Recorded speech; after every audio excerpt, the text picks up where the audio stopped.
CET ಇಂದ ಬಿಟ್ಟಿರುವಂತದ್ದು main update ಏನಪ್ಪಾ ಅಂತಂದ್ರೆ ನಿಮ್ಮ ಮಾರ್ಕ್ಸ್ ಅನ್ನು ಅಪ್ಲೋಡ್ ಮಾಡುವಂತದ್ದು. ಸುಮಾರು ಸತಿ ನಾವು ಸ್ಟೂಡೆಂಟ್ಸ್ ಕ್ವಶನ್ಸ್ ಕೇಳ್ತಾನೆ ಇದ್ದೀರಾ, ಸರ್ ಇದೇನು ಅಂತ ನಮ್ಗೆ ಗೊತ್ತಾಗ್ತಾ ಇಲ್ಲ, ಯಾವ ರೀತಿ ಮಾರ್ಕ್ಸ್ ಕ್ಯಾಲ್ಕುಲೇಟ್ ಮಾಡ್ತಾರೆ, ಯಾವ ರೀತಿಯಾಗಿ ನಮ್ ರ್ಯಾಂಕಿಂಗ್ ಕ್ಯಾಲ್ಕುಲೇಟ್ ಮಾಡ್ತಾರೆ. ನೋಡಿ, ನೀವು ಅನ್ನೆಸೆಸರಿ ಆಗಿ ರ್ಯಾಂಕ್ ಕ್ಯಾಲ್ಕುಲೇಷನ್ ಬಗ್ಗೆ ನೀವು ವರಿ ಮಾಡ್ಕೊಳ್ಳೋದ್ರಿಂದ ಏನು ಯೂಸ್ ಇಲ್ಲ, ಅದು ಯೂಸ್ ಕೂಡ ಆಗೋದು ಇಲ್ಲ. ಓಕೆನಾ?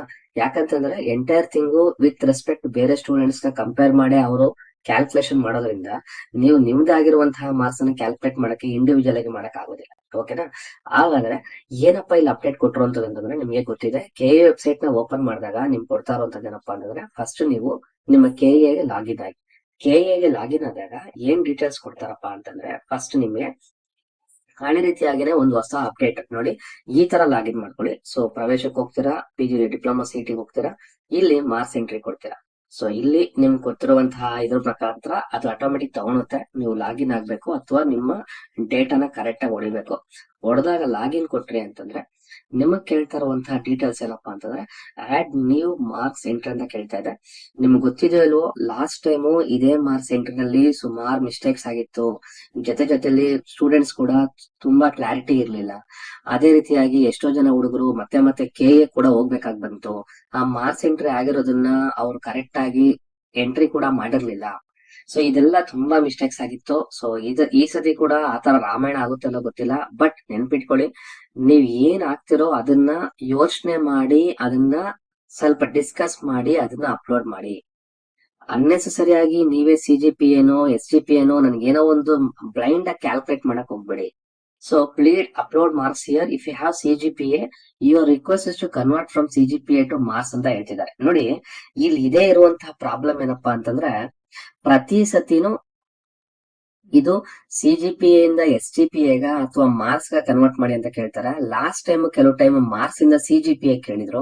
ಬಟ್ ಇಲ್ಲಿ ನಿಮ್ಗೆ ವೆರಿ ಸಿಂಪಲ್, ನೀವ್ ಏನಪ್ಪಾ ಅಂತಂದ್ರೆ ನಿಮ್ಮ ಕಾಲೇಜುಗಳಲ್ಲಿ ನಿಮ್ಮ ಲೆಕ್ಚರರ್ಸ್ ನ ಯಾರಾದ್ರೂ ಪರಿಚಯ ಇದ್ರೆ ಅವ್ರನ್ನ ಜಸ್ಟ್ ಒಂದು ಮಾತು ಕೇಳಿ, ಅವರೇ ನಿಮ್ಗೆ ಕ್ಯಾಲ್ಕುಲೇಷನ್ ಹೇಳ್ಕೊಡ್ತಾರೆ. ಅದ್ರ ಬಗ್ಗೆ ಏನು ಡೌಟ್ ಇಟ್ಕೊಳಕ್ ಹೋಗ್ಬೇಡಿ. Have join diploma through lateral entry ಅಂತ ಇದೆ. ಸೊ ನೀವ್ ಇದೇನಪ್ಪಾ ಅಂತಂದ್ರೆ, ಲ್ಯಾಟ್ರಲ್ ಎಂಟ್ರಿನ ನೀವು ಇದ್ರೆ ಎಸ್ ಅಂತ ಕೊಡಿ, ಇಲ್ಲಾಂದ್ರೆ ನೋ ಅಂತ ಕೊಡಿ. ಇಷ್ಟಿದ್ರೆ ಸಾಕು. ಇದಾದ್ಮೇಲೆ ಸೆಲೆಕ್ಟ್ ರಿಸಲ್ಟ್ ಸ್ಟೇಟಸ್ ಅಂತ ಇದೆ.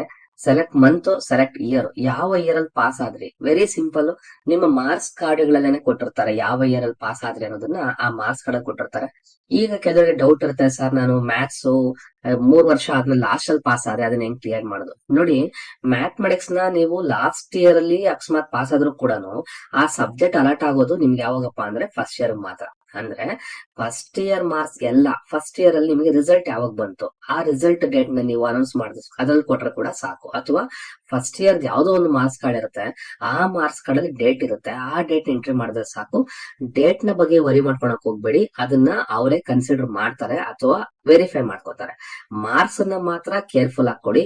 ಮತ್ತೆ ಇನ್ನೊಂದೇನಪ್ಪಾ ಅಂದ್ರೆ, ಇದೇ ಮಾರ್ಕ್ಸ್ ನ ಡಿಪಾರ್ಟ್ಮೆಂಟ್ ಇಂದ ಕೂಡ ಅವರು ಕೂಡ ಮೈಗ್ರೇಟ್ ಮಾಡ್ಕೋತಾರೆ. ಅಂದ್ರೆ ನಮ್ಮ ಏನ್ DTE ಇದೆ, DTE ಇಂದ ಈ ಮಾರ್ಕ್ಸ್ ಅನ್ನ ಅವರು ಮತ್ತೆ ಕನ್ಸಿಡರ್ ಕೂಡ ಮಾಡ್ಕೋತಾರೆ. ಹಾಗಾಗಿ ನಿಮಗೆ ಅಲ್ಲಿ ವೆರಿಫೈ ಆಗುತ್ತೆ. ಇನ್ನೊಂದ್ಸತಿ ನೀವು ಕೊಡುವಂತದ್ದು ಇನ್ನೊಂದ್ಸತಿ ತುಂಬಾ ಕ್ಲಾರಿಟಿ ಆಗಿರ್ಬೇಕು ಅಷ್ಟೇನೆ. ಕ್ಲಾರಿಟಿ ಆಗಿತ್ತು ಅಂದ್ರೆ ತೊಂದರೆ ಇಲ್ಲ, ನಿಮ್ಗೆ ಅವಾಗ ಯಾವ್ದೇ ರೀತಿಯಂತಹ ಪ್ರಾಬ್ಲಮ್ ಆಗೋದಿಲ್ಲ. ಓಕೆನಾ? ಅದ್ರ ಬಗ್ಗೆ ನೀವು ಸ್ವಲ್ಪ ಕೇರ್ಫುಲ್ ಆಗಿರ್ಬೇಕು. Okay?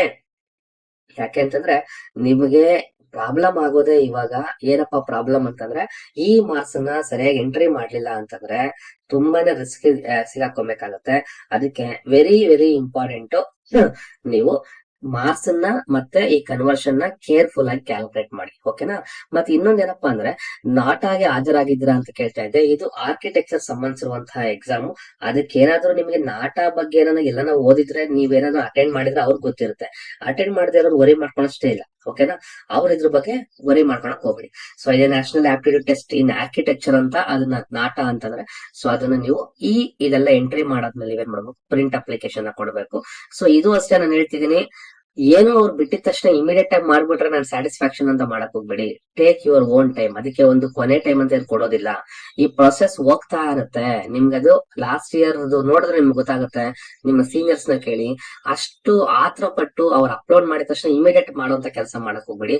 Please give a break. ಒಂದು ಬ್ರೇಕ್ ತಗೊಳ್ಳಿ. ಇಮಿಡಿಯೇಟ್ ಆಗಿ ಏನೋ ಒಂದು ಎಂಟ್ರಿ ಮಾಡ್ಬಿಡೋದು, ಆಮೇಲೆ ಸರ್ ತಪ್ಪಾಗೋದು ಸರ್ ಮತ್ತೆ ನಾನು ಸರ್ ಮಾಡೋದು. ಈ ತರ ಯಾರಾದ್ರೂ ಮಾಡಿದ್ರೆ ಒಂದು ಕಮೆಂಟ್ ಮಾಡಿ ಹೇಳಿ ಸರ್, ಈ ತರ ಪ್ರಾಬ್ಲಮ್ ಫೇಸ್ ಮಾಡಿದ್ದೆ ಅಂತೇಳಿ. ಓಕೆನಾ? ಸೊ ನಿಮ್ಗೆ CGPA ಬಗ್ಗೆ ಗೊತ್ತಿಲ್ಲ, ಕ್ಯಾಲ್ಕುಲೇಷನ್ ಬಗ್ಗೆ ಅಂತ ನನಗೊಂದು ಕಮೆಂಟ್ ಹಾಕಿ, ಕಮೆಂಟ್ ಮಾಡಿದ್ರೆ ನಾನು ನೆಕ್ಸ್ಟ್ ಅಲ್ಲಿ ವಿಡಿಯೋದಲ್ಲಿ ನಿಮ್ಗೆ ಯಾವ ರೀತಿ ಕ್ಯಾಲ್ಕುಲೇಟ್ ಮಾಡೋದು ಅಂತ ಹೇಳ್ತೀನಿ. ಜೊತೆಲಿ ನಿಮ್ಗೆ ಮೇನ್ ಆಗಿ AR ಸಬ್ಜೆಕ್ಟ್ ನ ಟೀಚಿಂಗ್ ನ ನಾವು ಮಾಡ್ತಾ ಇದೀವಿ. ಅದಕ್ಕೆ ಜಾಯ್ನ್ ಆಗಂತವ್ರು ಮಾಡಿ. ಮತ್ತೆ ಲಾಸ್ಟ್ ಅಲ್ಲಿ ಯಾರು ಸುಮಾರು ಜನ ಗೂಗಲ್ ಫಾರ್ಮ್ ನ ಆಡ್ ಮಾಡಿದಿರೋ, ಆ ಆಡ್ ಮಾಡಿರುವಂತ ವಿದ್ಯಾರ್ಥಿಗಳು ಸುಮಾರು ಜನ ಕೋರ್ಸ್ ಅನ್ನ ಬೈ ಮಾಡ್ಕೊಂಡಿಲ್ಲ. ಕೋರ್ಸ್ ಬೈ ಮಾಡ್ಕೊಂಡಿರೋರಿಗೆ ಆಲ್ರೆಡಿ ಲೈವ್ ಕ್ಲಾಸ್ ನಡೀತಾ ಇದೆ. ಜೊತೆಲಿ ಕೆಲವು ಸ್ಟೂಡೆಂಟ್ ಆಫ್ಲೈನ್ ಕ್ಲಾಸ್ ಕೂಡ ಸುಮಾರು ಜನ ಎಂಕ್ವೈರಿ ಮಾಡ್ತಿದ್ದಾರೆ. ಆಫ್ಲೈನ್ ಕ್ಲಾಸ್ ಕೂಡ ಮೇಕಪ್ ಎಕ್ಸಾಮ್ ನಡೀತಾ ಇದೆ. ನಿಯರ್ ಬೈ ಇರುವಂತಹ ಬೆಂಗಳೂರು ಸುಮಾರು ಜನ ಆಫ್ಲೈನ್ ಗೆ ಎಂಟ್ರಿ ತಗೊಂಡಿದ್ದಾರೆ. ಸೊ ಬೇಕಾದ್ರೆ ಆಫ್ಲೈನ್ ಕ್ಲಾಸ್ ಗೆ ಕೂಡ ನೀವು ಜಾಯ್ನ್ ಆಗ್ಬೋದು. ಸೊ ಇಷ್ಟು ನಿಮ್ಗೆ ಹೇಳಕ್ ಇಷ್ಟಪಡ್ತೀನಿ. ಓಕೆನಾ? So be careful, B cool. ಈ ತರ ಕೆಲಸ ಮಾಡ್ಬೇಕಾದ್ರೆ ಸ್ವಲ್ಪ ಪೇಷನ್ಸ್ ಇರ್ಲಿ. ಓಕೆನಾ?